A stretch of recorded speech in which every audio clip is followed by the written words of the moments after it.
seems to me that the Lord will likely not ask me to lead a swim class.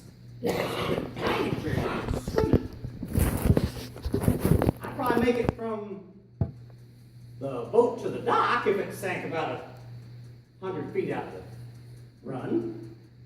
But nobody would pick me to be on the relay team unless you wanted to come in last. Lord's not going to put us in a position where we're prone to failure. Right? Who I have called, I have equipped. He's going to give us the wherewithal. He knows our limitations. And He can and will use us despite those limitations. Sometimes because of them. Get that?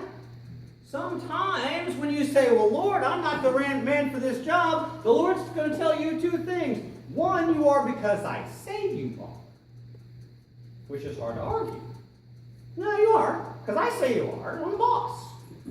Hard to argue with that. Part two of that equation goes like this. I've chosen you to demonstrate my glory, my grace, and my power. Right? What did God say to Gideon? Gideon said, hey, I'm the only guy here, and I ain't the strongest guy in the room. That's exactly what Gideon said. Angel said, yeah, I'm going to need you to lead the army. Gideon looked around.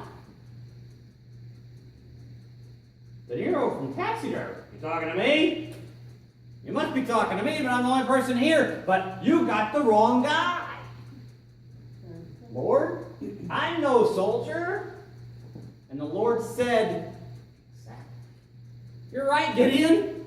You're not. Which is why I've chosen you. Gideon went out and put that army together. And the Lord said, that's too big of an army. They might get the wrong idea that it was them that won this victory. Send half of them home. Okay? I said, you know what? That's still too many.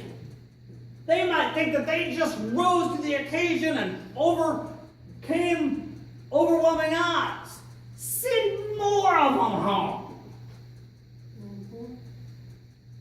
They got down to a group that wouldn't fill the IHOP.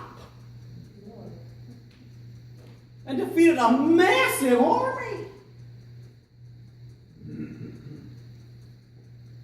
Viola sings that song, right? God likes to work when nothing else will. Right? So there'll be no mistake. When He blesses and heals, God likes to work when nothing else will. If you feel that God's picked you and you seem poorly equipped for the job, maybe that's why He picked you. To demonstrate.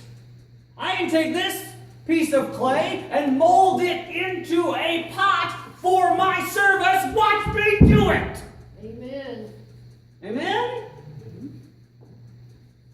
What's that song say? If you don't believe it, just watch. Right? If God picked the best and the brightest to do all of His work, then all of us who aren't the best and the brightest would say, well, what am I going to do? Lord, what am I good for? How am I going to help? But Larry, the other day, had a great thing that he read and said, hey, Moses stuttered and Rahab was a prostitute. Right? And a whole list of people that God had used despite shortcomings. There's a lesson to be learned there. Right? Right. The Lord can and will utilize you for His glory and for the works of His kingdom. Yes. Despite your shortcomings, and sometimes because of them. Right? Paul said of sinners, I'm the worst one. Paul said there's nobody out there worse than me.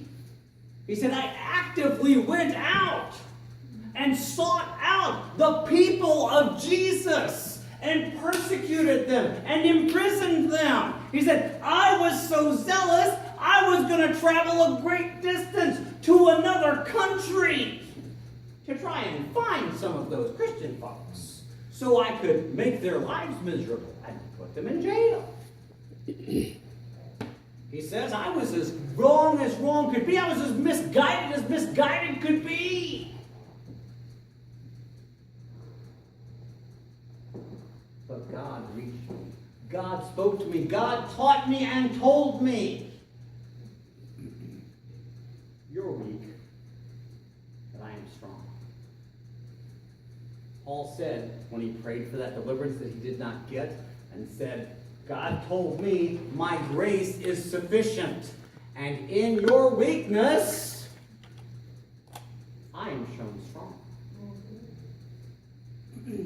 Want to be a fantastic witness for the cause? Tell people, I'm imperfect. I'm broken. I'm damaged. God loves me anyway. I make mistakes. I fail him. He loves me anyway. I'm not perfect. Don't have a perfect understanding of his book. I don't have a perfect understanding